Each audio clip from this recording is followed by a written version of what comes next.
आहार और लाइफस्टाइल की गड़बड़ी ने कई प्रकार की स्वास्थ्य समस्याओं को काफ़ी बढ़ा दिया है। जो बीमारियां 2-3 दशकों पहले तक 50 से 60 की उम्र के बाद देखी जाती थीं, उनका खतरा अब युवाओं में भी तेज़ी से बढ़ता जा रहा है। अब 20 की उम्र में भी हड्डियों से संबंधित समस्याओं के मामले काफ़ी बढ़ गए हैं। अस्पतालों की ओपीडी में 20 से कम उम्र के अर्थराइटिस और हड्डियों में दर्द की शिकायत वाले मरीजों की संख्या काफ़ी तेज़ी से बढ़ती जा रही है। स्वास्थ्य विशेषज्ञ इसके लिए आहार और लाइफस्टाइल में गड़बड़ी के साथ साथ विटामिन डी की बढ़ती कमी को प्रमुख कारण मानते हैं।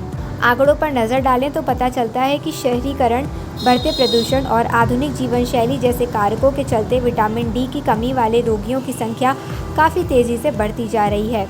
भारतीय अंतर्राष्ट्रीय आर्थिक संबंध अनुसंधान परिषद की ओर से प्रस्तुत आंकड़ों के मुताबिक भारत में हर 5 में से 1 व्यक्ति में विटामिन डी की कमी देखी जा रही है। फ्री में मिलता है ये विटामिन, फिर भी है कमी।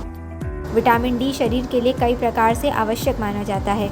ये हड्डियों और दांतों को मजबूत बनाने के लिए तो ज़रूरी है ही, साथ ही शरीर की रोग प्रतिरोधक क्षमता को भी ठीक करने के लिए हमें इसे विटामिन की आवश्यकता होती है। भारत जैसे देश में जहां साल भर सूरज की रोशनी भरपूर मिलती है, वहां विटामिन डी की व्यापक कमी चौंकाने वाली है। सूर्य की रोशनी को इस विटामिन की सबसे अच्छा स्रोत माना जाता है, यानी इसे प्राप्त करना भी बिल्कुल फ्री है।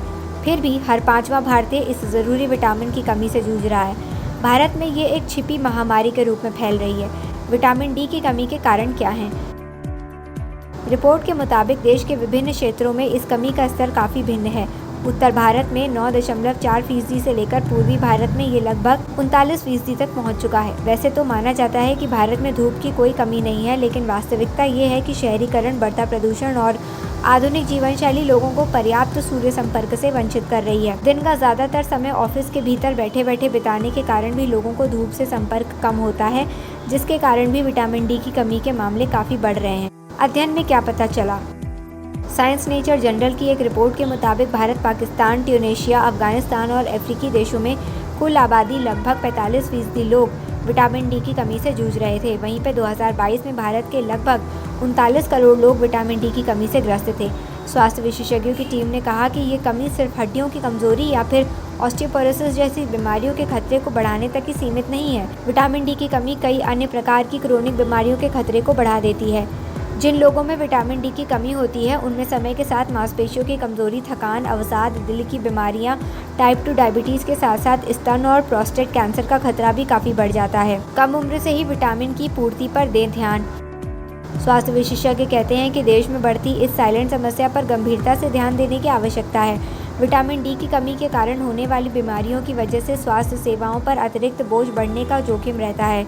शारीरिक और मानसिक दोनों प्रकार की सेहत पर इसका गंभीर असर देखा जाता रहा है। इस विटामिन की कमी को रोकने के लिए आहार और दिनचर्या में सुधार करना ज़रूरी है। सुबह के समय 10 से 15 मिनट हल्की धूप में वॉक ज़रूर करें। भारतीय चिकित्सा अनुसंधान परिषद ने भारतीयों के लिए दिशा निर्देश जारी किए हैं, जिसमें सूर्य के संपर्क में रहने पर जोर दिया गया है। दूध, दही, नट्स, हरी सब्जियां और मांसाहार के माध्यम से शरीर में इस विटामिन की पूर्ति की जा सकती है।